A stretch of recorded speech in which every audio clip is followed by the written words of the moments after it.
Assalamualaikum warahmatullahi wabarakatuh. Halo, kembali lagi bersama saya.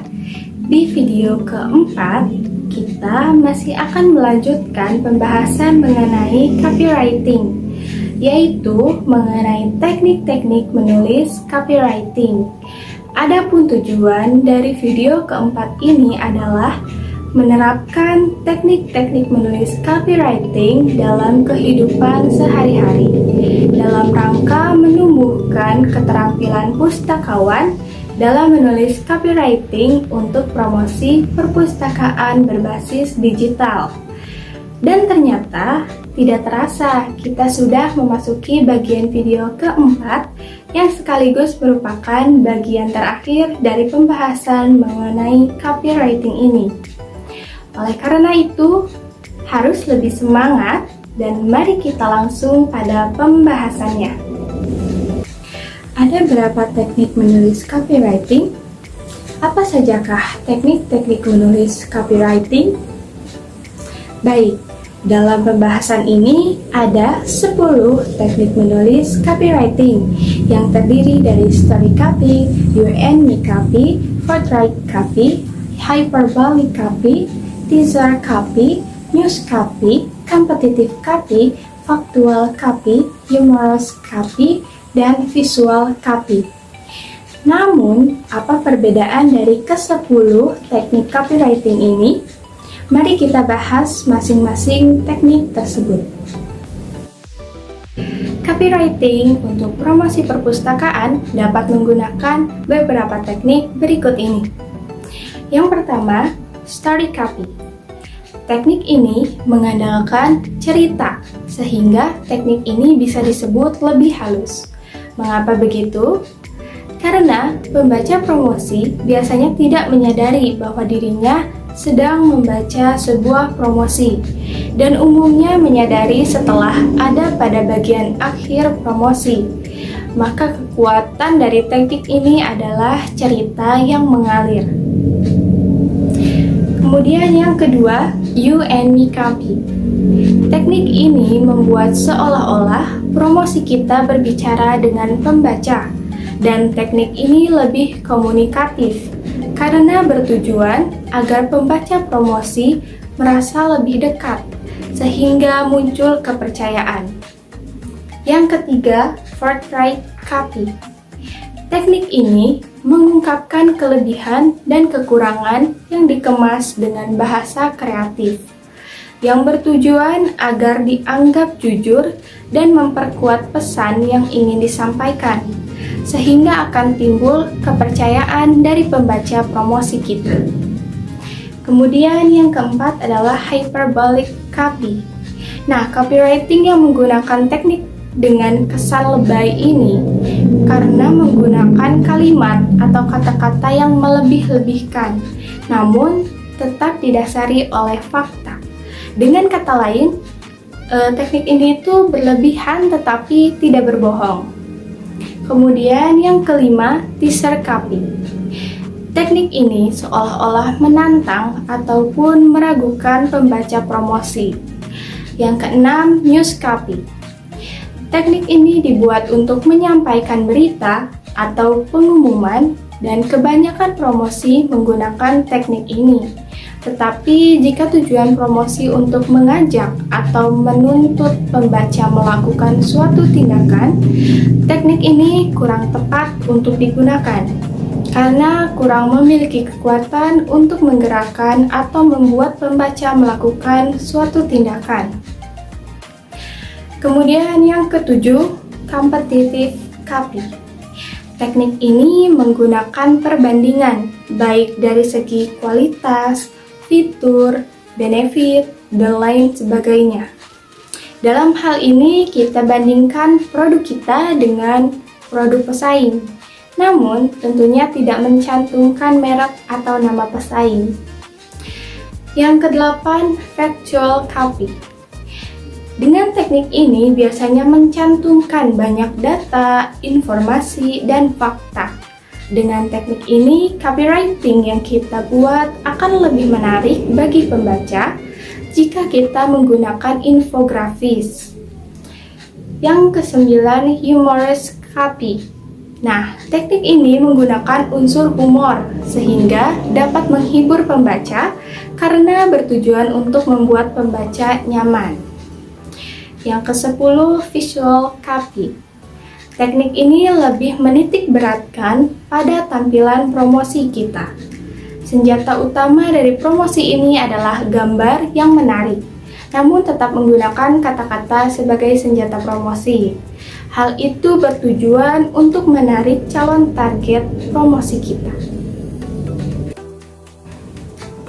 Selanjutnya, ada satu teknik lain yang bisa diterapkan dalam membuat copywriting, yaitu teknik ATM atau amati, tiru, modifikasi, atau istilah lainnya adalah modeling. Tidak masalah jika kita meniru copywriting yang menarik dan efektif, tetapi yang terpenting adalah tidak menirunya 100%. Untuk menerapkan teknik ini, ada beberapa langkah yang perlu dilakukan. Yang pertama, cari. Nah, di sini tuh kita mencari promosi yang sesuai dan memang cocok dengan tujuan promosi yang akan dibuat. Bisa di media apapun. Yang kedua, ikuti semua media sosial yang berhubungan. Di sini kita bisa follow atau subscribe semua media sosial dan website yang berhubungan dengan kita. Yang ketiga, amati. Perhatikan teknik copywriting mereka dan desain promosi yang mereka buat. Yang keempat, tiru. Nah, buat promosi yang sama namun bukan untuk dijadikan promosi kita. Tujuannya adalah agar kita dapat mereplikasi kemampuan atau cara membuat promosi tersebut. Dan yang kelima, modifikasi. Modifikasi iklan atau postingan yang telah kita amati dan kita tiru, kemudian sesuaikan dengan kebutuhan serta tujuan dari promosi kita. Bisa dengan mengubah kata-kata, desain, ataupun medianya.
Ini hasil copywriting yang telah dibuat menggunakan teknik teaser copy.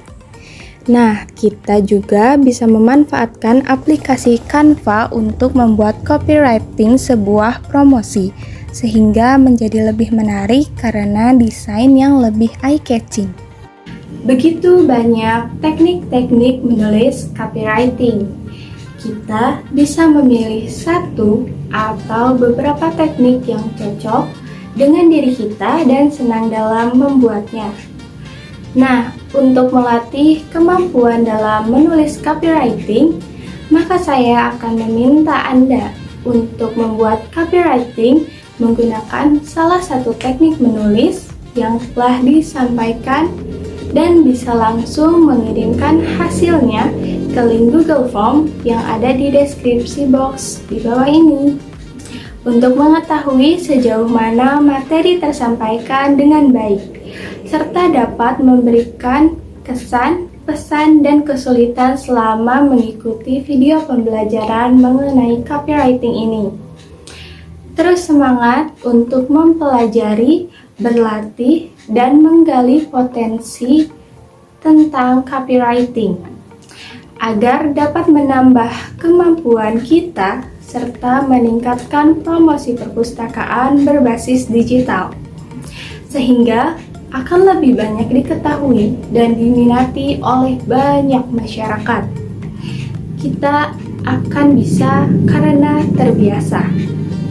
Pembahasan konsep dan teknik-teknik copywriting telah berakhir. Terima kasih telah setia menonton dan tidak melewatkan satu bagian video pun, serta mengikuti tahapan-tahapan pembelajaran ini dari awal hingga akhir. Semoga ilmu yang telah disampaikan dapat bermanfaat dan diterapkan dalam kehidupan sehari-hari. Mohon maaf apabila terdapat kekeliruan selama penyampaian materi. Sampai jumpa lagi di lain waktu. Wassalamualaikum warahmatullahi wabarakatuh.